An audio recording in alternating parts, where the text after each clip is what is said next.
Hello everyone, welcome to my channel and welcome to another video. I know it has been a long time since I last uploaded anything. I think it's been about 3 months, but I have seen I've got quite a lot of new subscribers, so it's about 400 of you, so welcome. Super happy to have you on board. And yeah, I've been away a little while. I've had a few quite major life events that have happened, and all seem to have happened all at the same time. Of course, that is generally how life goes. So firstly, I moved back from the UK to Dubai, as you can tell by the background.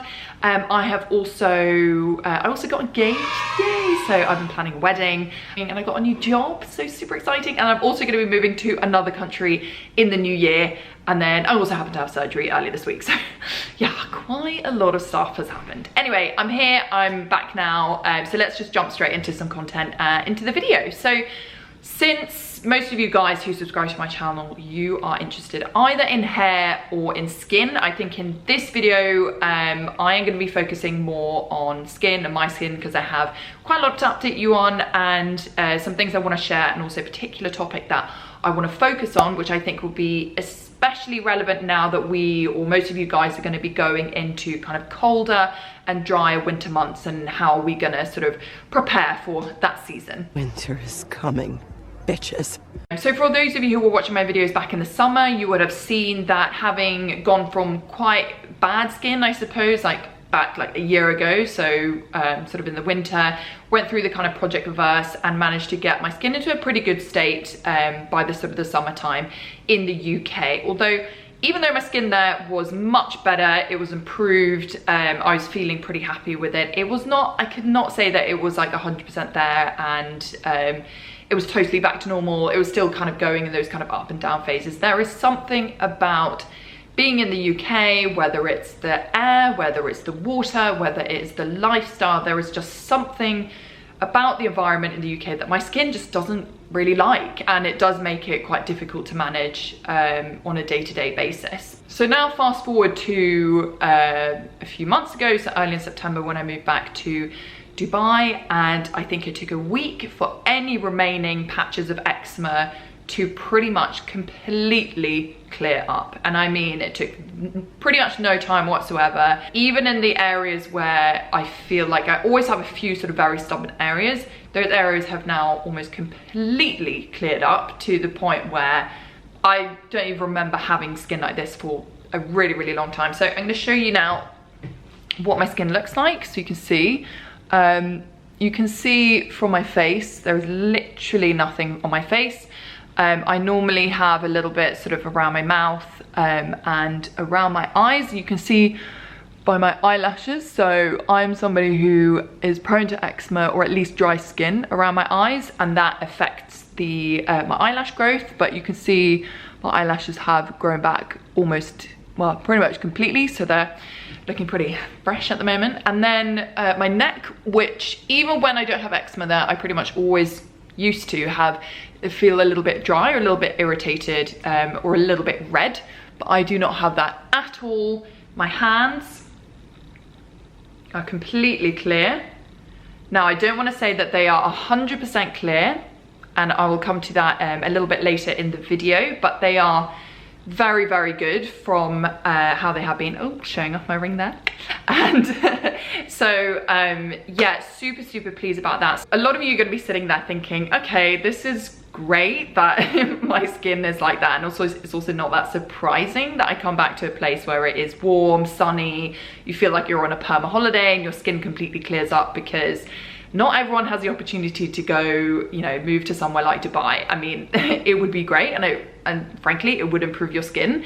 But I know that that's just not realistic, and I'm super fortunate to have this opportunity to do that. So what I do want to focus on in today's video, for you guys who are still sitting at home and about to approach winter, is have a look at, okay, so what are the differences in the two environments, the one in the UK and in Dubai, and is there something that we can learn from that, and hopefully that can help us to manage our skin in any kind of weather, any kind of environment, at any kind of temperature. So I'm going to be focusing on 3 key reasons as to why I think that my skin has improved, and why skin does improve so much in this kind of change of environment.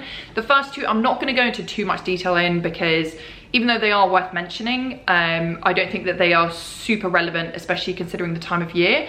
But the third reason I am going to be talking a little bit more detail around. So the first reason, which is a pretty obvious difference, is that I get a lot of sunshine here. I have the opportunity to basically go down in my lunch break and lie outside in the sun for half an hour to an hour every single day, which is amazing for your skin. I get lots of vitamin D, which is super important for supporting your immune systems and maintaining kind of healthy immunity. Even though you might not be living in a hot climate, you should absolutely be supplementing with vitamin D, whether or not you have a skin problem or not. Vitamin D is super important for your immune systems, and a lot of people just don't get enough of it. So the second reason that sun is good for your skin, it does produce some anti-inflammatory factors in your skin superficially as it gets exposed to the sunlight. So what this means is that if you have an inflammatory skin problem, and it's not just for eczema, but also things like acne and psoriasis, people do report that their skin improves with the exposure to sunlight, and that is because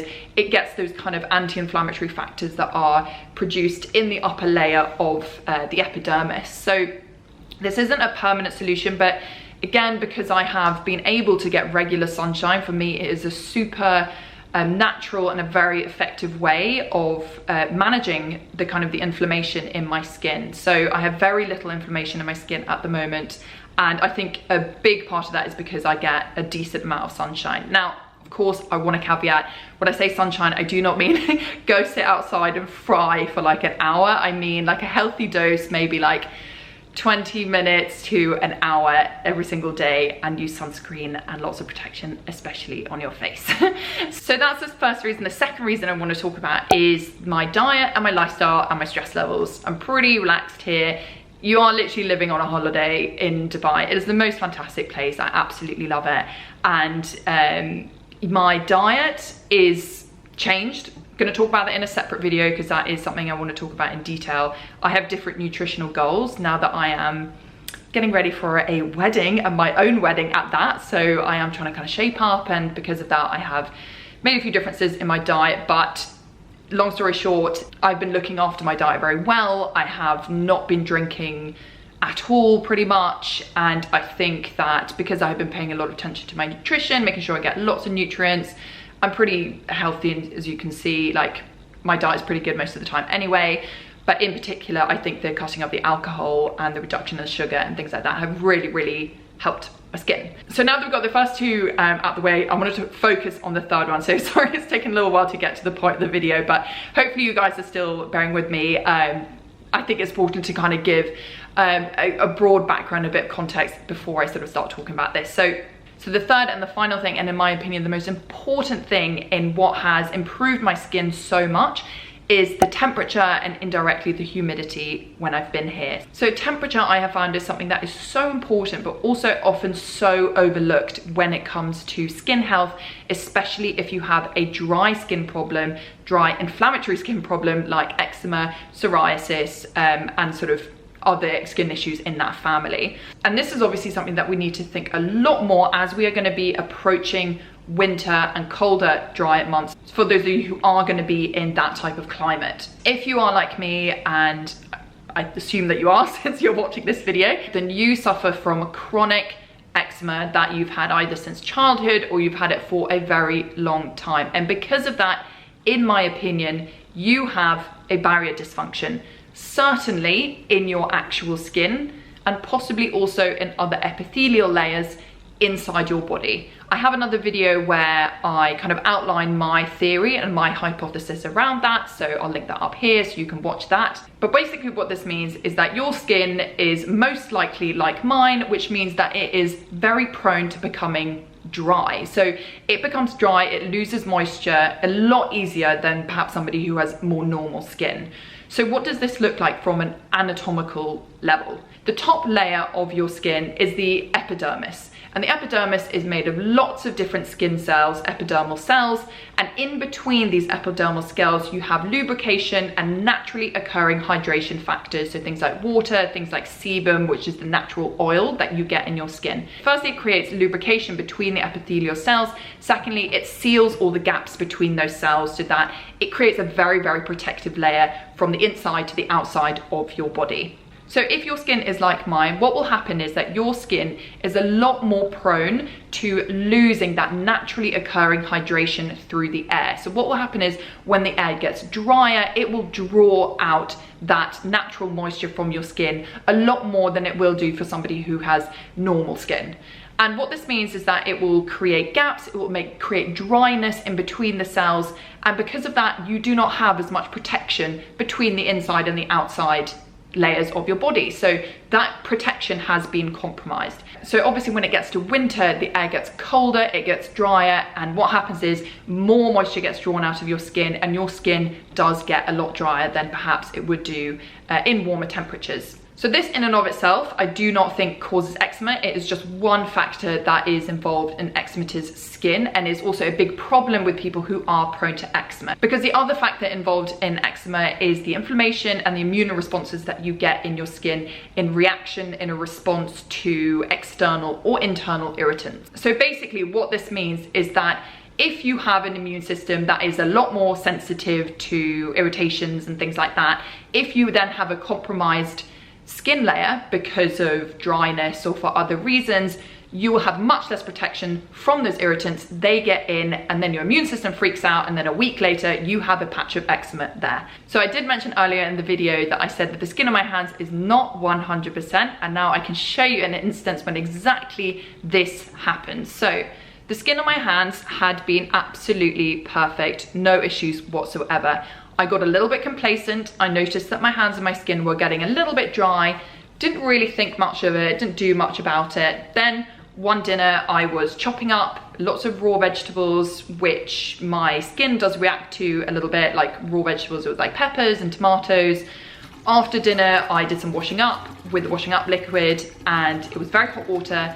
I felt it irritate on my finger, and boom. The next day, I had a patch of eczema there. So this is exactly a prime example of why having dry skin is an issue for somebody who is prone to eczema. So with this in mind and with this understanding, what can we do to protect our skin, especially now that we're going into winter? So there's two key things that we really want to be focusing on in the dry winter months. And the first one is protecting the healthy skin that you have with moisturizers. So this is something that of course your doctors are going to say to you, and it's not going to be new advice, but I don't always think that doctors explain to you exactly why. And also I have found sometimes that the advice that doctors give you is not necessarily correct, at least in my experience. They kind of use it a little bit. It's not very nuanced often, their advice. In my opinion, moisturizers should be used to protect healthy skin. In my personal opinion, I think that when you have eczema there, moisturizer is quite ineffective and sometimes can make your skin worse. At least if you do not have this experience and it's just personal to me, then you can ignore everything that I'm saying, but I do know some other people who have this experience as well, and that once your skin is already compromised and once it's irritated, if you start layering on moisturizers and putting creams and things on it, it does make it kind of more irritated. Whereas when your skin is healthy, using that same moisturizer can be absolutely fine. And that is because I think once your skin does have eczema on it, the layers are broken, it's a lot more porous, and it's letting creams in, it's letting things get irritated. So in my opinion, moisturizer at that point is a bit too late, and all you can really do is actually start trying to focus on healing it from the inside, as well as kind of protecting it from any further irritation. But like I said, moisturizer is super important for protecting healthy skin and preventing the eczema from getting there in the first place. So the second thing that I think we want to be focusing on top of protecting the healthy skin that you do have, is also really start focusing on how to support your natural capabilities for skin hydration and skin lubrication and oil production. So the first thing you want to be doing is drinking a lot of water and a lot of herbal teas and drinks that are very hydrating. Secondly, I think that you need to be upping your healthy fats in your diet. The other things you can be thinking about in your environment, in your homes, is making sure it doesn't get too cold inside your home. So make sure it sort of stays relatively nice, pleasant, warm temperature. And the second one is, if you want to get a dehumidifier, setting it to 60%, that is a good healthy humidity range for your skin. So I also want to finish off by saying that even though my skin is really good at the moment and I'm really happy that it's improved so much, I am going to be going back to the UK in December for Christmas, and I fully expect my skin to react to the cold weather and to going back to the UK. So I do not take for granted the fact that my skin has gotten better. I fully expect that I will have some issues with it in the winter, but I am going to be employing these tips that I've just given to you guys, and hopefully also that will help to mitigate some of the negative seasonal effects on my own skin, as well as helping you guys out as well. So stay tuned, we'll see how that goes, and I hope you guys like this video. It's really good to be making videos again, so happy about that. And I also appreciate if you like it, subscribe to my channel, hit notification buttons, share it with your friends, all of that stuff, then that would be super awesome. And I will see you again very soon for another video. Bye.